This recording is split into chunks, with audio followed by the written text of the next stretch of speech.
This is the best phone that you can get sa halagang 7,000 pesos. Bakit? Kasi si Bumblebee to.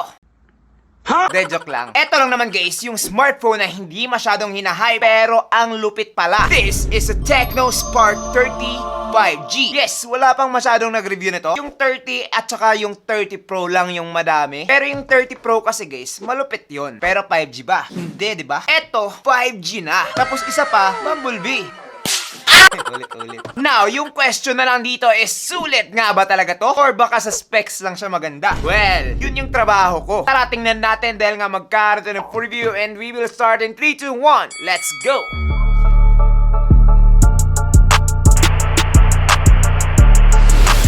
Hey, what's up guys? I'm JP and this is JN TV. Now, first of all, andito na yung smartphone. And yung ipapakita ko na lang sa inyo is kung ano yung malaman niya. Una dito guys, meron tayong warranty card, 12 plus 1 month warranty, jelly case na free, Type A to Type C na cable, and yung kanyang charging adapter, which is 18 watts. And lastly, yung kanyang SIM ejector pin. Now, so far, so good na. Except na lang, kulang siya ng earphones. Pero, yun na nga, meron ngang brand na walang charger, di ba? So, okay na to. Now, dito naman tayo sa kanyang build quality. Just look at that, di ba? Ang ganda. Now, unang akala ko talaga dito is glass na po siya dahil nga napaka-solid ng kanyang plastic. But, yes, plastic siya. Pagdating dito sa kanyang build quality, it has glass front, plastic back, and plastic frame. As of now, eto lang yung pwede nyong mabili na kulay, which is Midnight Shadow, and it's pretty cool. Para siyang dark titanium or black titanium. Pwede ba yun? Yeah, I don't even know. Like, I can't even tell you that. Etong camera module niya guys is napaka-unique, pero kapag pangmalayuan, para siyang iPhone. Katabi ng kanyang camera ay ang kanyang napalaking flash dito na merong 108MP ultra sensor sa ibaba. And dito naman sa may ibabang likuran guys, nakalagay yung kanyang Tecno Spark na logo, which is pretty cool. Hindi na po siya nagmumukhang sticker lang. Ang ganda ng pagkaka-branding nitong phone na to. In short, hindi siya mumurahin. At the bottom part, nakalagay dito yung kanyang 3.5mm port, microphone, Type-C port, and speaker grills. Dito naman sa right side, nakalagay yung kanyang bottom rockers alongside with its fingerprint scanner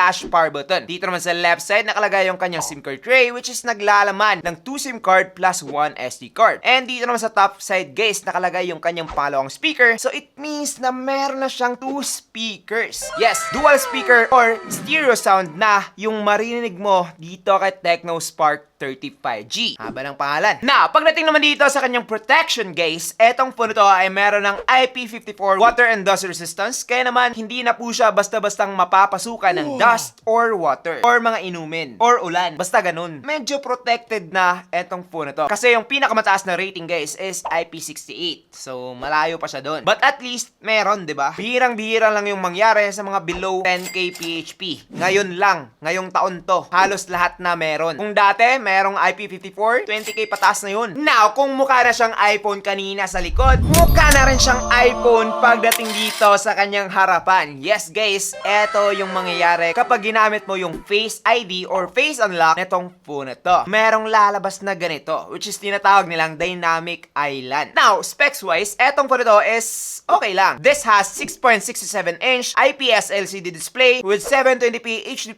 resolution and 120Hz refresh rate. Now, as I'm using this right now, napaka-smooth talaga nitong phone ito. Legit. Halos wala ka nang makikitang delay dito guys habang nag-scroll or kapag tinetest namin siya. Which is maganda na talaga. Pero, yung napansin ko lang dito is medyo mahina yung kanyang brightness. So, pagdating dito sa presyong to, meron pa ako nakitang mas bright dito. Which is siguro, it's because meron na yung AMOLED. Pero eto guys, IPS lang kasi. Also, 720p lang din siya. Kaya naman sa mga grabe yung linaw ng mga mata na makikita talaga nila agad yung difference ng 720p and 1080p, well definitely, baka magreklamo ka dito. Pero, para sa akin naman, medyo malabo kasi yung mata ko and hindi ko talaga masyadong makita yung difference nila. Yung brightness lang talaga yung mapapansin ko kaagad dito. Dahil nga kapag tutok ang araw, halos same lang sila ng brightness ng mga 5,000 pesos na smartphone. Which is, medyo downside yun para sa akin. But overall, because punch hole display na siya and hindi rin malaki yung kanyang mga bezels, para sa akin guys, marirecommend ko pa rin etong phone phone na to. It's because of its 120 Hz refresh rate, which is smooth talaga. Trust me. Now, dito naman tayo sa performance ng phone na to. Pero bago yan, kung nag-enjoy ka dito sa performance ko, well, definitely subscribe now. Etong phone na to ay meron ng Android 14 with iOS 14.5. Pagdating sa kanyang processor, etong phone na to ay meron ng MediaTek Dimensity 6306nm processor with octa-core CPU up to 2.4 GHz and Mali G57 MC2 naman pagdating sa kanyang GPU. So guys, nung tinest ko siya sa Antutu benchmark, nakakuha na po siya ng shockingly 440,000. Kaya naman, mukha na siyang Helio G99 pero 5G. So, in short guys, yung Tecno Spark 30 Pro na merong G100, parehas lang po sila pagdating sa performance nitong phone na to. Yung difference lang is 5G na to. Yun, 4G lang. Hindi masyadong futuristic. Dito sa Mobile Legends, as you can see, napaka-smooth, napaka-playable na nitong phone na to, and marerecommend ko na siya para sa mga naglalaro ng Mobile Legends dyan. Ito ay meron ng ultra graphics with ultra frame rate, and okay na talaga yung naging experience ko while playing this game. Actually, hindi rin siya masyadong umiinit guys. As long as nasa malamig ka na lugar, hindi ka masyadong nagpapainit, hindi rin iinit masyado etong phone na to. Now, sa Call of Duty naman, as you can see, it has medium graphics with high frame rate, and as you can see, napaka-playable pa rin ng Call of Duty dito sa phone na to. Walang problema, and dagdag pa natin na meron na siyang dual speaker, kaya naman ang sarap maglaro ng Call of Duty dito. Like, yung pagputok-putok, maririnig mo talaga ng mabuti. Kaya naman, mag-e-enjoy ka dito. Legit. Overall, kung hindi ka naman gamer, gusto mo lang mag-social media, pa-scroll here, scroll there, wala nang problema yan with this phone. This is responsive enough na marerecommend ko na siya para sa inyong mga daily tasks. Hindi na to mabagal guys. Kaya naman masasabi ko talaga na napaka-underrated na to. Hindi siya masyadong hinahype. Baka siguro maubusan sila ng stock kaagad. Or baka hindi masyadong madami yung kanilang produce. But yes, performance-wise and pagiging futuristic, okay na etong phone na to. Now, sa battery naman, medyo okay lang etong phone na to. Meron na siyang 5,000 mAh battery that can last up to 2 days kapag hira ka lang gumamit. Pero, siguro palagi kang gumagamit. Kaya naman, 1 day is enough using this phone. Now, kapag puro gaming naman, well, umabot ako dito guys ng 8 hours and a half using this from 100%. Kaya naman, para sa akin, makunat na talaga to. It's because siguro 720p lang siya, hindi masyadong power hungry. Ngayon, sa charging naman, eto yung sinasabi ko. 18 watts lang po yung nandito kay Tecno Spark 30 5G. Kaya naman, aabot ka ng around 2 hours 20 minutes from 0 to 100%. So, para sa akin, medyo mabagal yon. So, in short, downside. Now, let's talk about its camera. So, eto guys, ay meron ng 108MP main camera and isang unspecified camera dito sa likod, which means wala talagang real purpose to.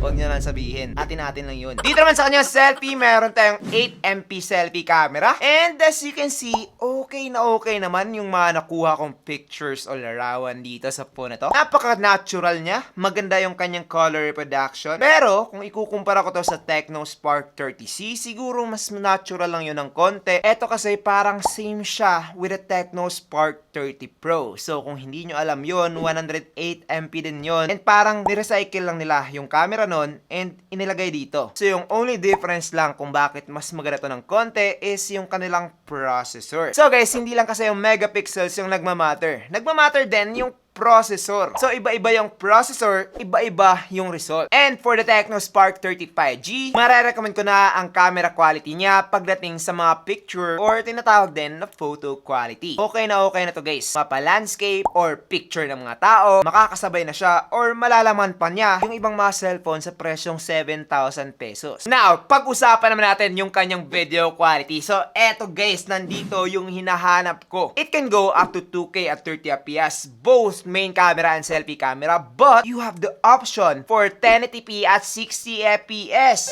Yes, 60fps sa wakas. Kapag kasi 30fps, medyo malag yun, hindi masyadong smooth yung inyong mga videos. But with the higher FPS dito na 60, magiging smooth na yung inyong mga videos dito. So, okay na talaga to. The bad thing lang is, main camera lang siya. Wala siya sa selfie. Pero, try natin. Now, eto naman yung video quality using the 1080p at 60fps dito kay Tecno Spark 35G. Ano sa tingin nyo? Okay ba? Comment down below. Ngayon, try naman natin yung kanyang selfie camera. Eto naman guys, yung gamit ang 1080p at 30fps ng kanyang selfie camera.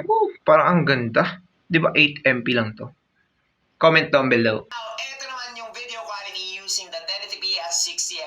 Oh, so dito guys, medyo nag-iba yung color reproduction ng kanyang video quality when it comes to the back camera. Medyo orangey ako dito, which is orange naman talaga, pero pati yung muka. But sa kanyang selfie naman, kuhang-kuha yung kanyang color production, pero hindi siya masyadong high quality. So kung gusto mong mag-video ng high quality, use the back camera, pero kung gusto mo yung totoong kulay talaga, well definitely use the video of the selfie camera. In that way, meron kayong option. Hindi kasi perfect tong mga cellphone at this price point. Pero at least, meron siyang option na high quality, meron ding option na napaka-natural. Which is, napaka-rare lang talaga makita at this price point. Overall, recommended ko ba etong si Tecno Spark 35G? Well, definitely yes. The only downside lang na nakita ko about this phone is yung kanyang charging and 720p. So far, wala nang iba. Maganda yung kanyang performance, maganda rin yung kanyang camera, and even pagdating sa kanyang build quality, napaka-premium niya. Dagdag ko na rin pala siguro. Nakalimutan ko kasi.